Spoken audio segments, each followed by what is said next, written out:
ورحمة الله. بسم الله الرحمن الرحيم. الحمد لله رب العالمين، والصلاة والسلام على خير المرسلين وعلى آله وصحبه أجمعين. يا أيها الذين آمنوا اتقوا الله حق تقاته ولا تموتن إلا وأنتم مسلمون. يا أيها الناس اتقوا ربكم الذي خلقكم من نفس واحدة وخلق منها زوجها وبث منهما رجالا كثيرا ونساء، واتقوا الله الذي تساءلون به والأرحام إن الله كان عليكم رقيبا. يا أيها الذين آمنوا اتقوا الله وقولوا قولا سديدا يصلح لكم أعمالكم ويغفر لكم ذنوبكم، ومن يطع الله ورسوله فقد فاز فوزا عظيما. أما بعد، فإن أصدق الحديث كتاب الله، وخير الهدي هدي محمد صلى الله عليه وسلم، وشر الأمور محدثاتها، وكل محدثة بدعة، وكل بدعة ضلالة، وكل ضلالة في النار. Inshallah, tonight, as we finished last time talking about Al-Andalus, and we went through the ups and downs of that important era of the history of this nation, the nation of Islam, I thought, before proceeding with the next series that it's being prepared, is to take this night and this hour as an opportunity to clarify things. And I've been waiting for such opportunity. And I had spoken with some brothers about the next topic and their suggestions. So it will be, inshallah, in the make for the next couple of weeks until we start it. But tonight, I feel the necessity and the importance and the need to address some issues regarding our community, regarding what we believe, regarding what path we take, some issues that are concerning some of the members, or maybe the Muslim community in South Florida at large, or Muslim community in America. The first thing I want to address is our aqeedah. We, in this community, in this masjid specifically, our aqeedah and our creed is عقيدة أهل السنة والجماعة. تلك عقيدة السلف الصالح. That is the عقيدة of Muhammad sallallahu alayhi wasallam, and the عقيدة of the companions of the Prophet sallallahu alayhi wasallam, and the عقيدة of the first three blessed generations, whom Allah Azza wa Jalla, whom the Prophet sallallahu alayhi wasallam has praised, as he had said in the hadith, in the authentic hadith. So this is what we believe. We believe that Allah Azza wa Jalla is one in the heavens over his throne. He's not everywhere, or he is not with no place. We don't believe that he's not right or left or up or down or front or back. Allah Azza wa Jalla, we describe him the way he described himself, subhanahu wa ta'ala. We understand what he meant when he said al-Rahman, al-Rahmanu ala al-Arsh istawa, that al-Rahman is upon his throne. We don't know what that or how that is. كيفية لدينا مجهولة. He subhanahu wa ta'ala did not tell us how he is over his throne, but we believe he's over his throne. That is our aqeedah regarding that. We believe that Allah Azza wa Jal is the only one who deserves to be worshipped. We believe that there is only one God, and that is Allah. He subhanahu wa ta'ala, Allah, was not born, and he did not have children. He subhanahu wa ta'ala, above all his creation, he is not like his creation. لَيْسَ كَمِثْلِهِ شَيْءٍ وَهُوَ السَّمِيعُ الْبَصِيرُ. Nothing is like him, subhanahu wa ta'ala. We do not compare him to his creation. We do not say he died. We do not say he crucified. We do not say he ate and drank. We believe he doesn't sleep and he does not slumber. We believe that he subhanahu wa ta'ala in charge of the universe and everything under his control subhanahu wa ta'ala. Nothing existed before him subhanahu wa ta'ala, and he is the creator of everything. We believe that there will be time when we will all be standing before him for the reckoning and for the accounting. We believe that we live in this world for a purpose, and that is to service Allah Azza wa Jal. We believe that he created us here to worship him. We believe that he did not create us to play. He did not create us just to hang around. He did not create us to work and eat and drink and then die. We believe there will be time we will be resurrected and we will have to answer to our actions. That's why dunya mazra'atul akhirah. That's why this dunya is the farm for the hereafter. What you do here, you have to answer for in the hereafter. And that's why the Muslims is an ummah that try to do its best to serve mankind. We believe that we are the best people created for mankind with conditions. Not because of our blood, not because of our race, not because of our color, not because of our language. We believe that if we fulfill the commands of Allah and the orders that Allah commanded us to do, then we deserve to be the best. And anyone who fulfills that, then he's the best. So this dunya is a race, this world is a race. And that is to do what Allah wants us to do. Whoever does that will win the race. Whoever does that will win the race, as Allah Azza wa Jal says, لِمِثْلِ هَذَا فَلْيَعْمَلِ الْعَامِلُونَ. For something like that, when he talks about the reward at the end, let everyone compete. That's what we believe. So in this dunya, Allah Azza wa Jal described the ummah of Islam and the nation of Islam, and it's different than the nation of Islam. That's why I say al-Islam, because nation of Islam really has nothing to do with Islam. Nation of Islam is a racist group that we denounce and we have nothing to do with. However, they are members under that umbrella who are confused and who are misled. And those, if they believe in La ilaha illallah Muhammad Rasulullah, and they believe that the Prophet ﷺ is the last messenger, and they don't believe in all that nonsense that the nation invites to, then they are our brothers and sisters.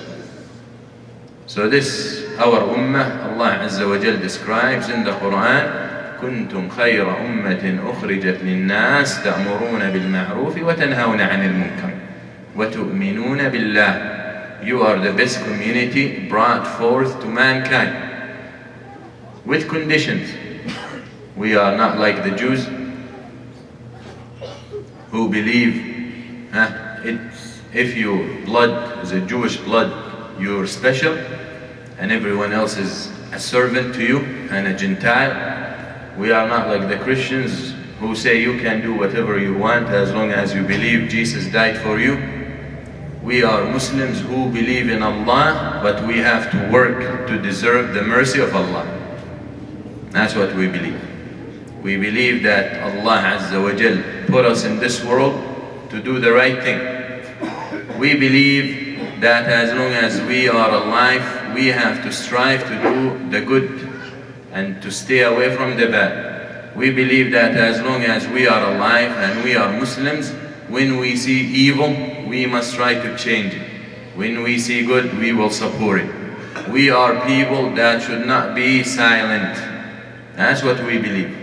And that's perhaps why all the eyes and all the fingers toward us and at us. That's why the war on Islam is very vicious or vicious. That's why whoever think it's only conspiracy, we say he's oblivious and he is no touch of reality. We see war on Islam everywhere. War on Islam everywhere. And that is the reason. Because Muslim, the one who adapts and who accepts Islam the way it should and who understands his purpose in this world, he understands that he must enjoin good and forbid evil wherever he is. And other religions, and even some groups within who claim or who relate themselves to Islam, they say, leave it alone. And as long as I'm fine, as long as I'm doing well, as long as my life is going in the direction I want, I don't care about the whole world. And Islam says no. Ya ayyuha alladhina amanu. Allah Azza wa Jal addresses the believers. Ya ayyuha alladhina amanu alaykum anfusakum la yadurrukum man dhalla idha ihtadaytum. هذه الآيات, it's actually, if it's understood in the context or taken to be understood literally, then you can go and say, as long as I'm fine and my children fine and my wife is fine and my parents fine, who cares about the whole world? But actually the meaning of this ayah is opposite of what's understood literally. Because this ayah is talking about that after you do what you're supposed to do, after you enjoin good and you forbid evil, after you fight for the truth, after you strive for the sake of Allah, then nothing changes, you did your job. That's what the ayah refers. You cannot kill yourself. You cannot kill yourself. Khalas. You tried your best to correct things and people don't want to listen. You try to tell them this is the right thing, they don't want to follow. You try to tell them what they're doing is wrong and they want to continue doing it. Khalas, until you did your job. Okay? So this is what the ayah refers to. After you do your job, after al-amr bil-ma'ruf and-nahy anil-munkar, to each his own. After that, who believes, believes. Who doesn't believe, doesn't believe. That's his business. So al-ayah is clearly a proof that of the opposite of what it seems to me. That's what we believe Muslims. And that's the purpose, or that's the job of Muslims on earth. If we believe that we have the truth, and we do, we Muslims believe that our book is the only book that is not tampered and not changed since it was revealed. We Muslims believe that our messenger is the last messenger. When every messenger and every prophet was sent to his own people, our messenger was sent to mankind because he was the final and the seal of the prophets. Because of there is no prophet after him, then it became mandated for his message to be preserved. And the book or the Quran is the constitution of this deen. And the Sunnah of the Messenger and the tradition of his life is also the constitution of this deen. That means they must be preserved. And the one who took the responsibility to preserve them is the one who revealed them. When the other religions, they were asked, the people of that religion were asked to preserve their books, they failed. They started changing and tampering with and manipulating to suit their interests. Until today, until this moment, until today, you find the new Bibles being issued every year, completely. And they will tell you right in the face, right on the cover, this Bible is the freshest or the newest version. This Bible changed this and that. In Islam you don't find it. Actually, when some of the enemies of Islam try to do that with a couple of words in the Quran, and then they go printed thousands of it and distribute it in certain areas, the children who did not speak Arabic and who did not understand Arabic but memorized this book, figured out and caught these tampering. This book is preserved. This book, it's preserved in the books, on papers, and before that it's preserved in the hearts of people. There are millions of people who memorize the Quran cover to cover. Every single word, every single letter, the way it's in the book. That's how this book is preserved. And that's how the tradition of this ummah is preserved. In the chest of the people, before on the papers. Amma, you bring me someone in this whole world who memorized the Bible. And the poor guy will be so confused which Bible to memorize to start with. Bring me someone who memorized the Torah of the Jews, or the Old Testament as they call it. Bring me someone who memorized Grand Suhab of the Sikh and all these books. ما في. This is the book of Allah. One of the ways He made it easy to be memorized. 600 pages, hundreds of thousands of children every year. Or I should say tens of thousands of children every year memorize this book. Cover to cover. Cover to cover. So our book is preserved, our deen is preserved, our way is preserved. And that's what takes me to the second part. And that is the manhaj and the methodology of this masjid and this community and the Muslims. Our manhaj and our methodology and the method we follow is the way that Muhammad sallallahu alayhi wa sallam, the Prophet of Islam, came to teach. We do not go right, we do not go left. We do not add and we do not subtract. We do not manipulate. We do not beautify our religion and change it so it can fit the lifestyle of those who are not happy with us. You find this huge movement amongst the Muslims, unfortunately today, that they're trying to remodel and reform their religion so we can be accepted. Who told you we want to be accepted in that way? And who cares if you're accepted or not, if the person that you're trying to please does not accept you? Whose problem is it that he's not accepting me? My problem or his problem? He has the problem. He's the racist. He's the one with prejudice. He's the arrogant.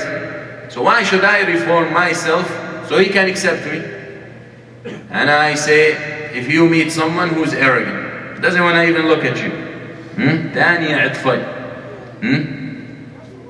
he doesn't even want to look at you. He's looking in the sky, until his neck break. Doesn't enter, you're poor, you're this, you're that, you're not at my standard. Who has dignity, 1% dignity, will ask this person, what can I do so you can look at me? That's exactly what happens. They don't want to consider us. They don't want to accept us. Their problem, it's not my problem. There are million plus things about them that we don't approve according to our manhaj and our aqeedah and our deen. We don't approve how they believe. We do not approve how they worship. We don't believe and approve that God is dead or crucified. We don't approve the lifestyle they take, and we don't approve drinking. We don't approve zina. We don't approve adultery and fornication. We don't approve liquor and alcohol. Well, we live with them. We coexist, and we tolerate. And we don't ask him, change your life, change the way you deal with things, and change the way you live so I can accept you. He doesn't even care about me accepting him. So if we believe we have the truth, we should change our way to be accepted. For who? You usually change your way to be accepted by someone important to you. That's how things work. You meet, let's take it even to very simple level. You meet a woman and you fall in love with her. You start changing your things because you know that she likes it this way and she likes that way and she likes me to wear this and she likes this perfect. You start changing your way to be accepted by her because she's of importance to you. Why is it that disbeliever and people that we believe gone astray are important to us? We live with them, that's fine, I understand that. And I'm not saying, go and start chopping their heads. And that's another thing. Whatever happened in Boston, whatever happened in September 11, we Muslim against. And our religion against. However, let's pay attention to this. We're not very passive. And that's another problem, that they will never accept us until we change. September 11, Boston, here and there, Chicago, whatever it is, London, Well, if it's Muslim who done all these things, we don't approve. And we say they violated the Islamic principles. However, at the same time, we have the full right to question who did it and his interests. At the same time, we have as Muslims with dignity, and we know that our deen came to bring peace and tranquility and safety to mankind, and this world did not have those things, but when Muslims were in charge of the world, the peace and the security that they're always, and freedom they're always talking about and singing about, did not exist on earth since the inception of Islam, but only when Muslims were in charge. And I will defend my statement, and I will challenge anyone with this statement. With sporadic behaviors of Muslims here and there, you don't count that. I'm not going to count the KKK on Christianity, even though they say they're very religious and it's their religion. I'm not going to talk about slavery in America. I'm not going to talk about the millions and millions of slaves they brought from Africa to North America, where 77% died and they were buried in the Atlantic. I'm not going to blame Christianity on that, even though it's the Christian man who did it. I'm not going to blame World War I and World War II, where over 200 million Christians were killed by Christians on the Bible, even though Christians did it. Why I'm not going to blame Christianity? Because I believe the Christianity they have is tampered and manipulated for their interest.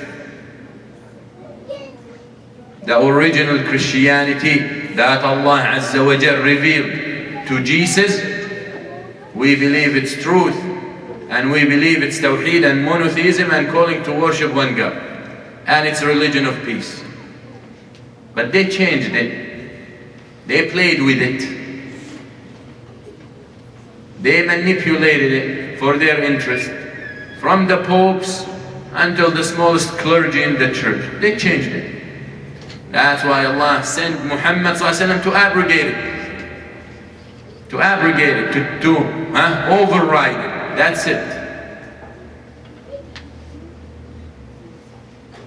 But don't come. So we go back to the same topic. Those events that took place, we have the right, Muslims, and they need to stand firm to question who did those things and why it's Muslims must be blamed.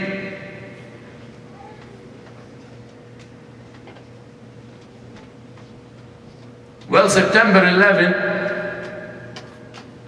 the same day it was declared in 2 days that Bin Laden did it.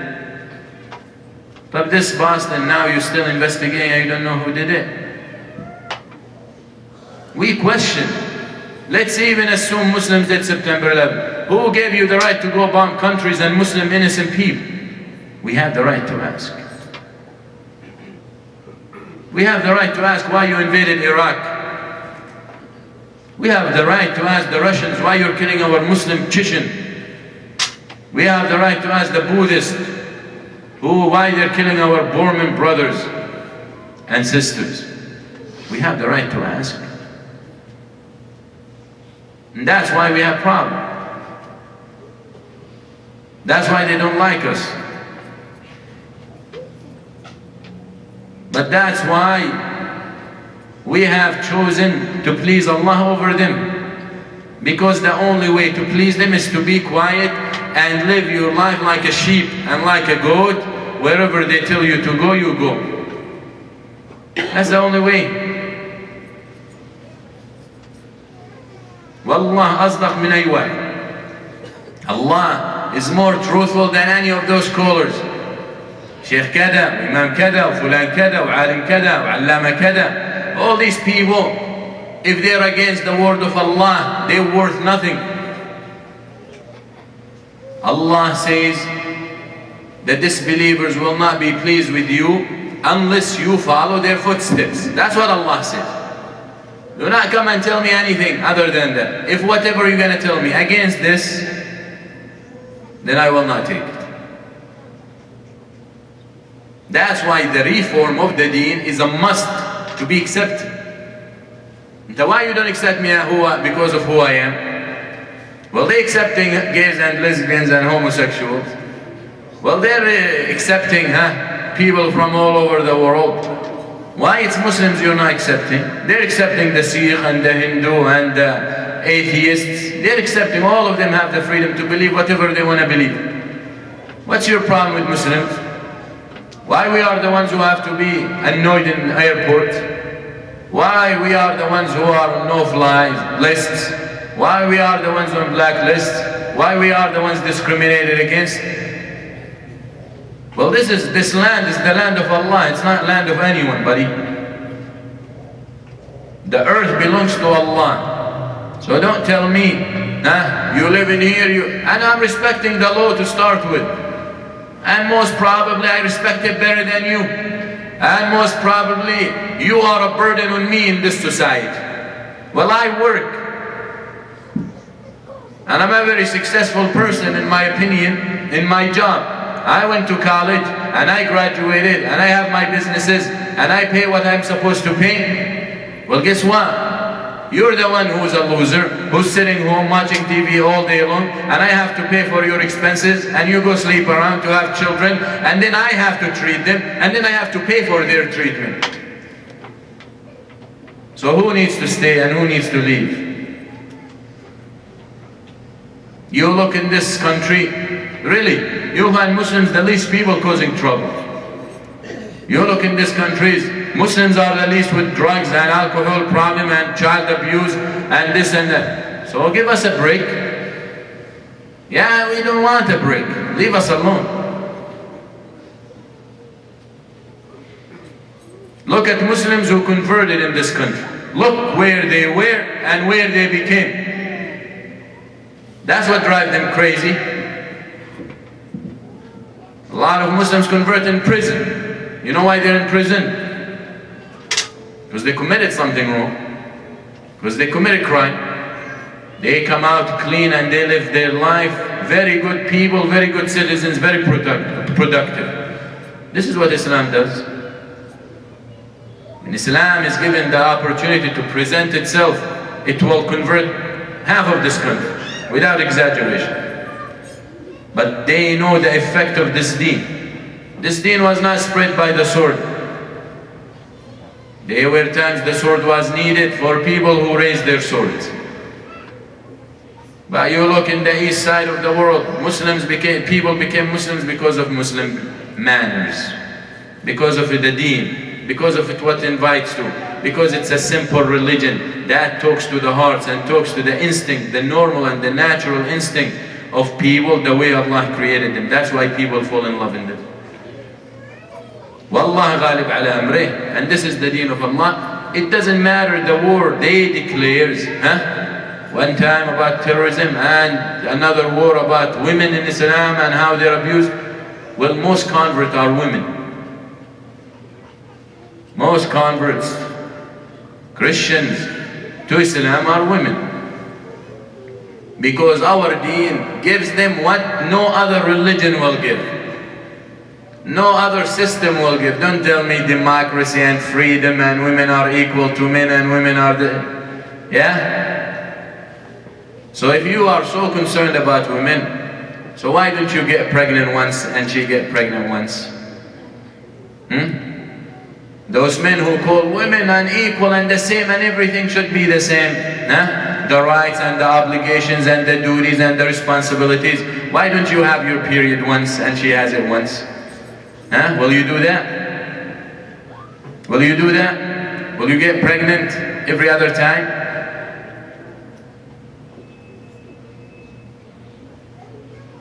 It's all false. It's all, Their goal is to destroy women and they want to attack Islam. Male Jahiliyyah and the time of ignorance that existed before Islam repeats itself now, but worse. In Jahiliyyah, the woman was a slave because she had no choice. The woman in this time is a slave by her consent.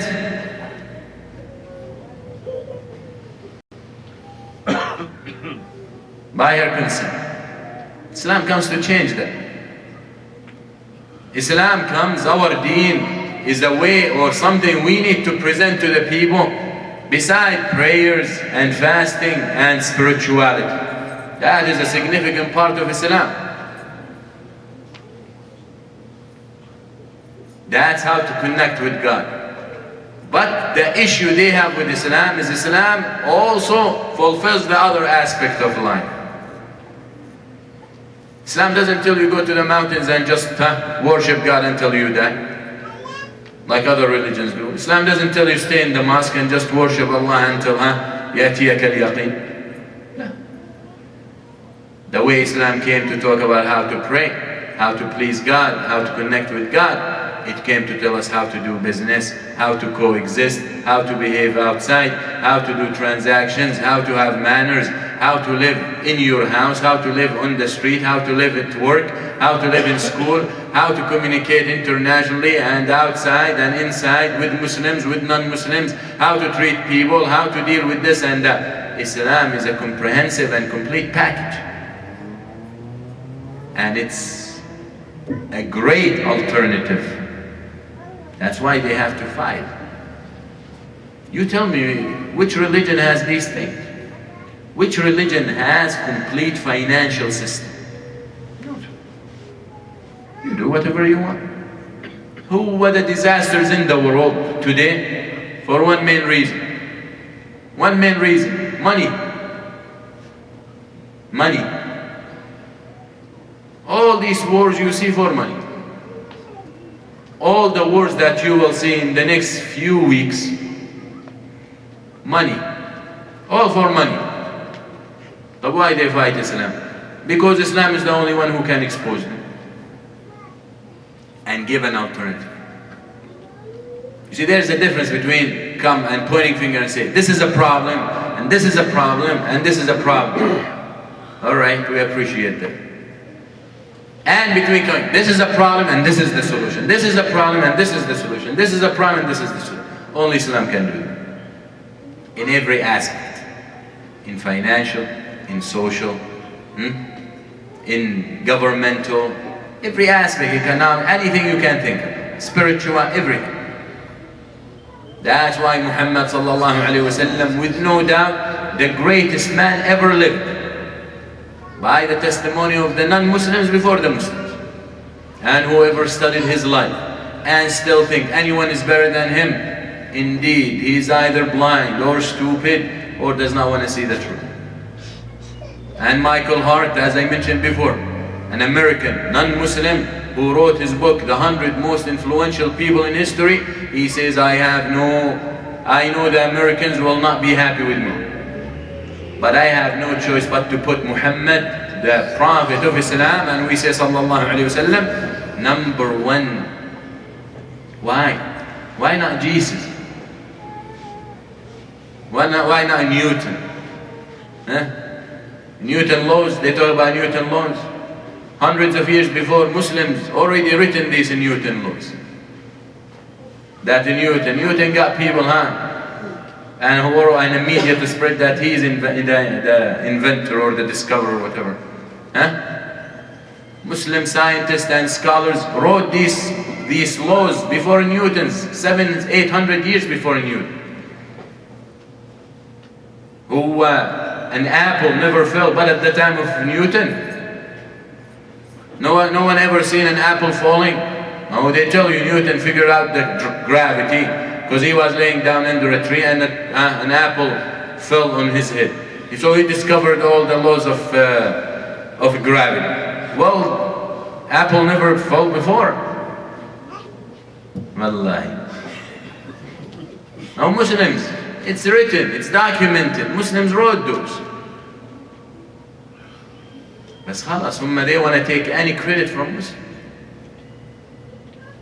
All this technology and all these computers and all these phones and all this, without the zero can't go anywhere. Now yeah, all these things you see 1 and 0, 0 and 1. Now who discovered the zero?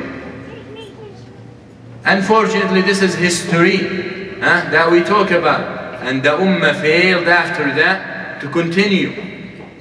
And the reason it failed, two reasons. It went off the path of Allah and got stuck with this worldly things and the constant hammering and the constant war and the constant attack on the Sunnah. That's the goal. Who are Muslims that I see praising the West and the advancement in the West and the civilization in the West, and then they start talking bad about Muslim world and Arabs. Who led the Muslims to that level? Who controls these countries? Is your hero the West? Who controls the Muslim leaders? Is your heroes the West? Who put them in power? Now your heroes the West, the civilization you're talking about. And what kind of civilization that I will be so happy about? Because it gives me a cell phone and it reached the moon that I will have no benefit from whatsoever? Is that civilization to you because they have tall buildings? And we have to measure civilization to what it means. And I can have all this technology and all the buildings and all the military power and all advancement in science and go kill 1 million people every year. What kind of civilization is that? But if your measure and your criteria is only based on material things, well, it's the best civilization. But our measures as Muslims, and as I talked before, and I keep repeating, our perceptions of things are different. Yeah, it's good to be advanced in these things. It's good to have tall buildings and solve the problem of crowding and the problem of no housing and the problem of homeless. It's great. It's great to have communication so you connect the East with the West so that people can cooperate and can work together and can benefit humanity and can introduce things to make it better life for people. Of course it is. But at the same time, and if I'm disconnected with God and all I care about is how to make money and how to abuse people, all this money in the world, half of the money spent on the Iraqi war, half of the money can send every person, not child, every person on earth to college and feed them and dress them and give them drink. Half of the money spent on the Iraqi war, a war that has no basis whatsoever. A war of weapons of mass destruction, What they found?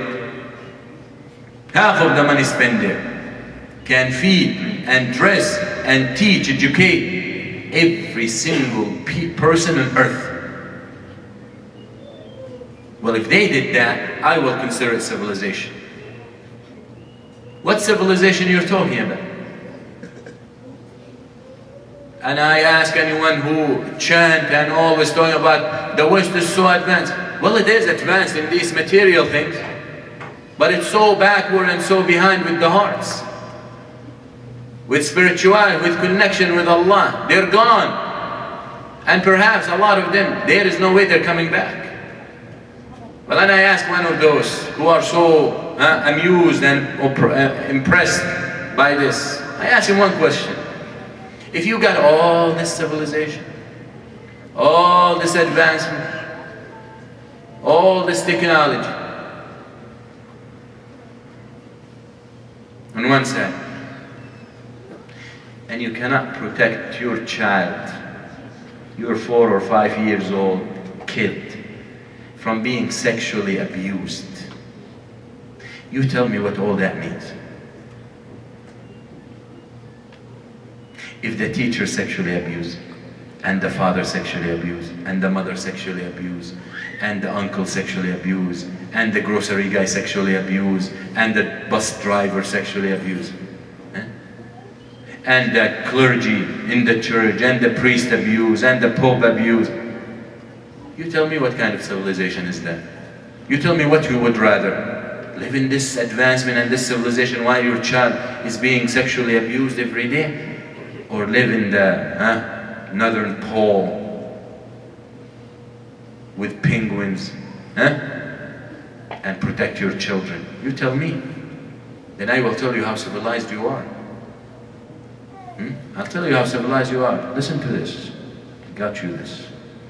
1 in 3 girls abused before age of 18. 1 in 5 boys before 18. 1 in 5 kids sexually solicited on internet before age 18.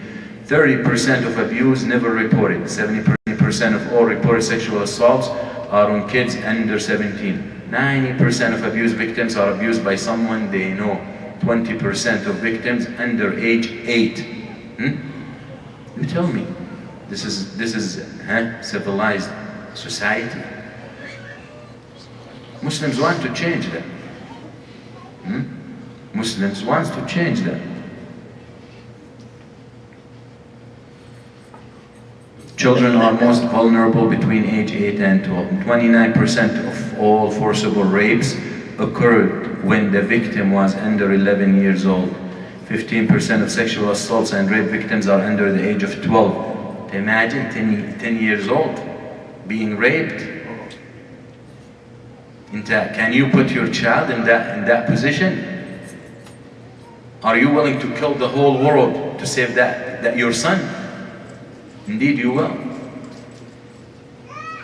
And I'm not saying go kill the whole, but I'm saying the emotion that you might go through knowing that your 6 or 7 or 4 years old child, daughter, screaming for you to help her because someone is raping her. You tell me what civilization is that?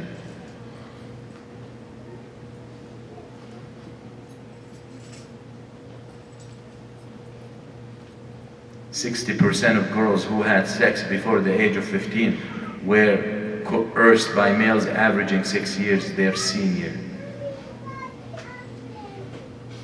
And a lot of these turn to become criminals.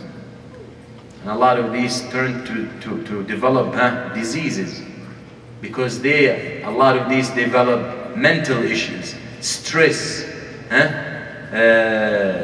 hate, commit suicide because they lose hope and trust. We want to change that, but they don't want. They don't like it. Why are you going to change it?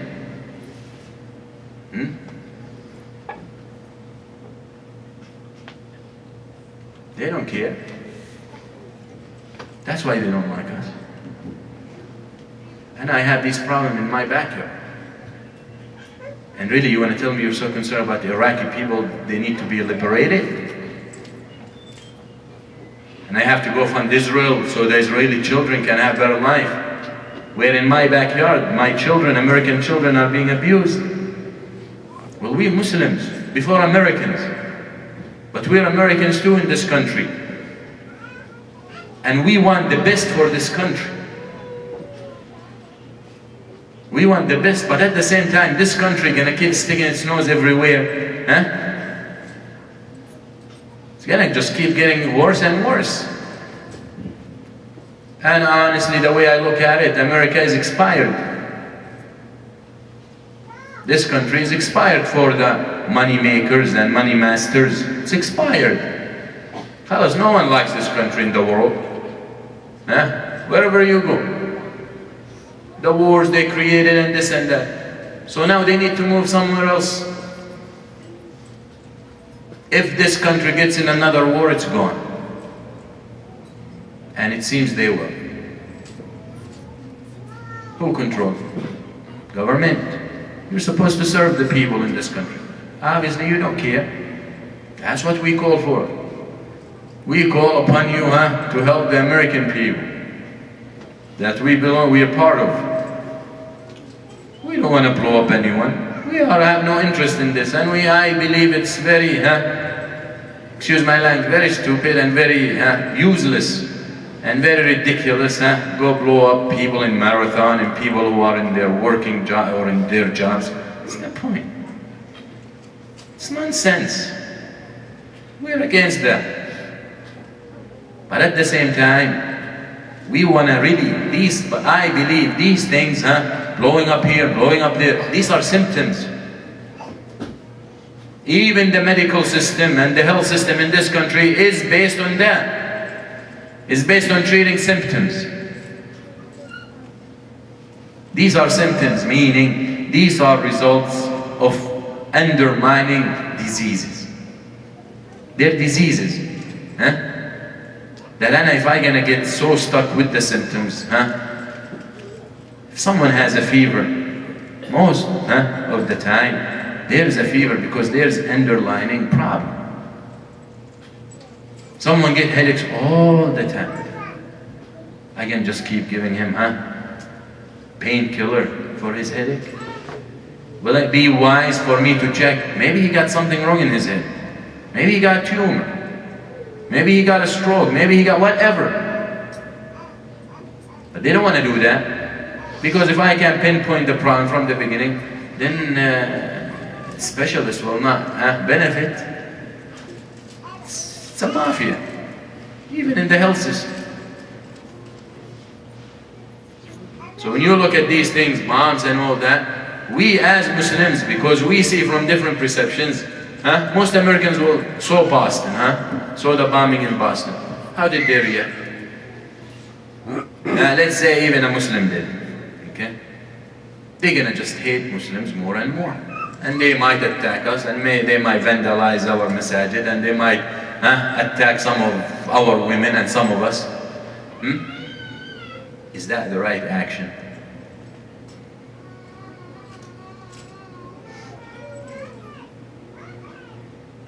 Wouldn't a wise person think, but why these people decided to do that?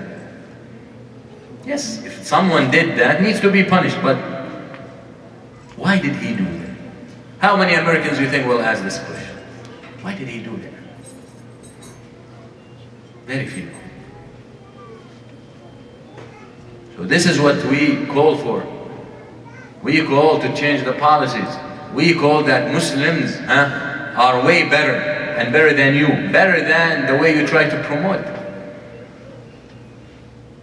And we say, if Muslims have animosity toward you, it's because you created it. It's the bottom line.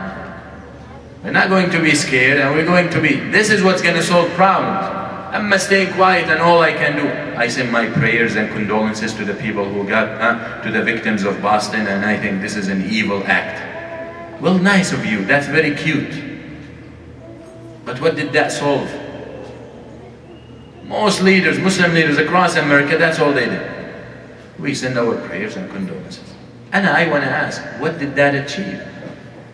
You know Muslims gonna be abused. You know Muslims gonna be hammered in airports. You know Muslims gonna be attacked. Why you can't speak the truth? Why we are people enjoining good and forbidding evil? Why you can't do that? Why you can't do that? Yeah, send your prayers and send your feelings, whatever you want. But also say a word of the truth. Say, why is this happening? Why we can't stand together and question the authorities? Why you guys against us? I mean, we know why they're against us, but just to let them know that we know. We will never call for violence. We will never call for bombing. We will never do that. But what we're gonna keep doing is teaching our children not to accept injustice. To teach our children to speak the truth. Doesn't matter what the cost and the prices. To teach our children and to raise them loyal to the land where they belong. But when it's justice, when there is justice, our loyalty to Allah first and foremost. Our loyalty, wherever we live, to Allah first and foremost.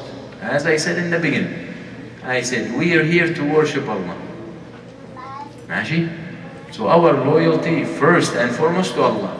And one of the names and one of the attributes of Allah is al-Adl. Al-Adl, ايش يعني? The just, the fair one. So I cannot claim that my loyalty first to Allah, al-Adl, and also I give my loyalty to injustice. Doesn't make sense. When you're just, my loyalty to Allah, part of it will be to your justice. Justice, justice. So I will raise my children to be dignified. I will raise my children not to accept to be humiliated. I will raise my children, when they see evil and they can change it, I will raise them to change it. I will raise my raise my children, when it's something good needs to be said, they need to say it. Bombing and all that, we're not going to teach our children, because we don't think it's effective. And at the same time, we believe Muslims had nothing to do with all these things. You can sell it, you can say whoever did it, you can say conspiracy. Give me a break. Now your personal belief. Isn't your constitution give me that right?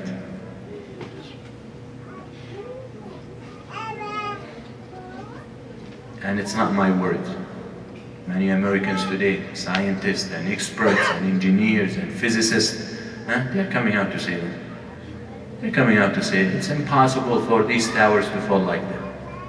Many witnesses who saw strange things happening a couple of days before said the same thing. The firefighters who heard bombings and explosions in the bottom floors, they said the same thing. The people who witnessed trucks coming into the area of the World Trade Centers 2 days before, after midnight, and unloading stuff, they said that. I didn't say it. Whoever wants to believe, believes. Whoever wants to keep buying from Fox and CNN, that's his business. But then I have a brain, and I can think.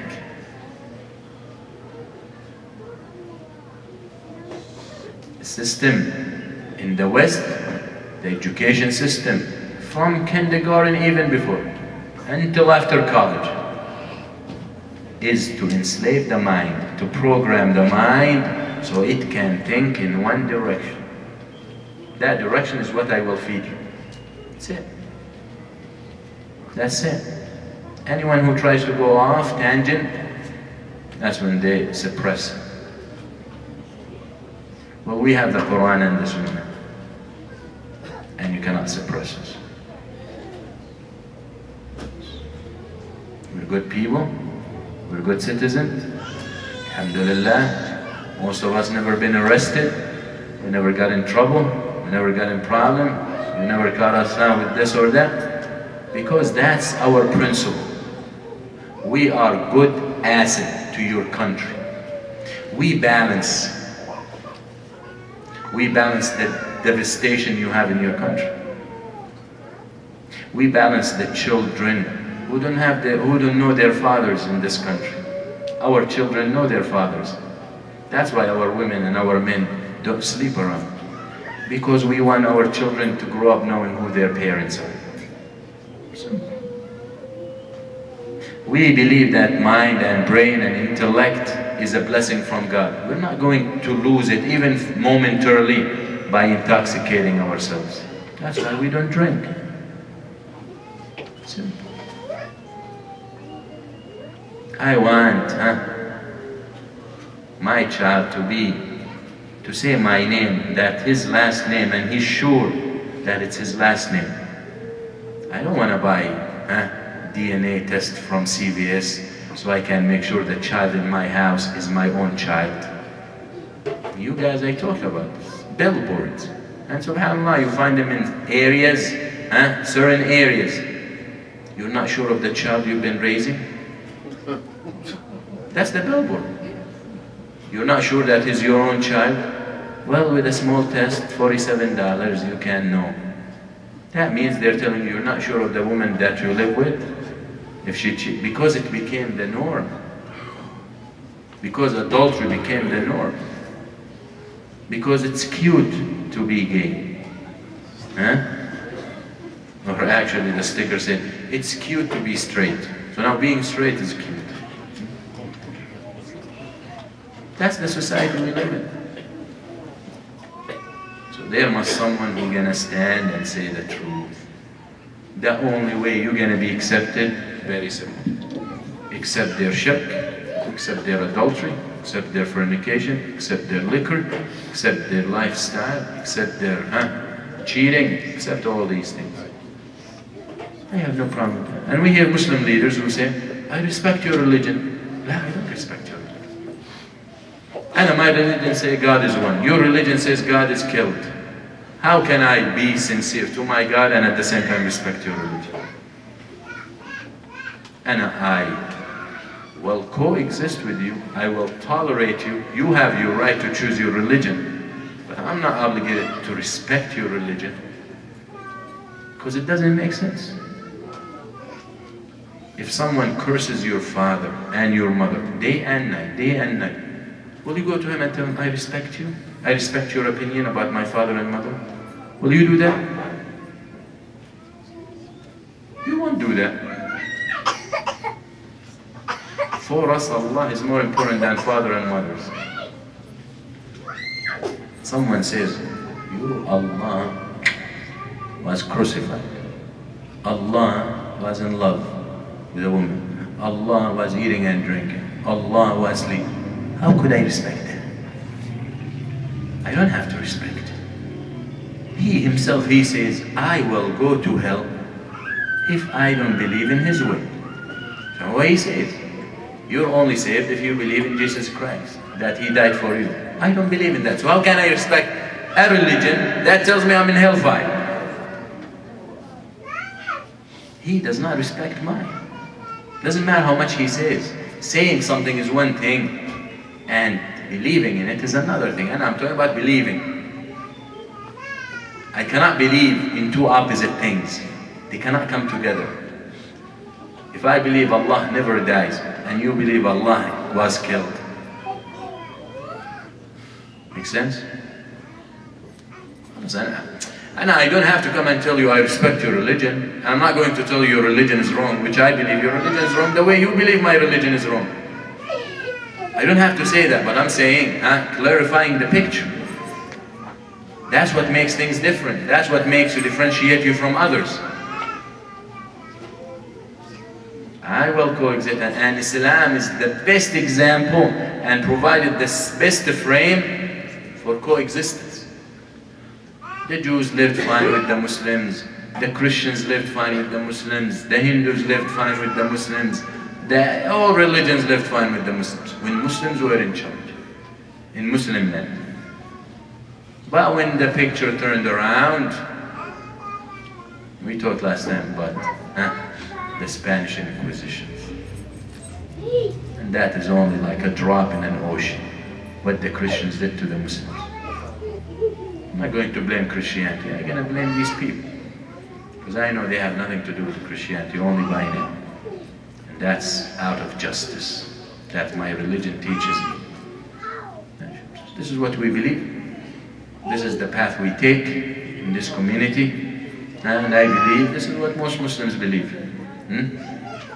I believe there are certain things we can give in, we can tolerate, but as long as the deen and the principles of the deen are respected, we're fine.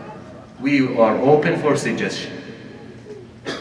As long as my deen and the principles and my aqidah and my manhaj are preserved and respected, and I'm open for suggestions. Amma when you come to me with an idea or a plan that I have to compromise my belief, keep it to yourself. I will not accept. I will not accept. قولوا قولي هذا واستغفر الله لي ولكم صلى الله على سيدنا محمد والحمد لله رب العالمين جزاكم الله خير السلام عليكم ورحمة الله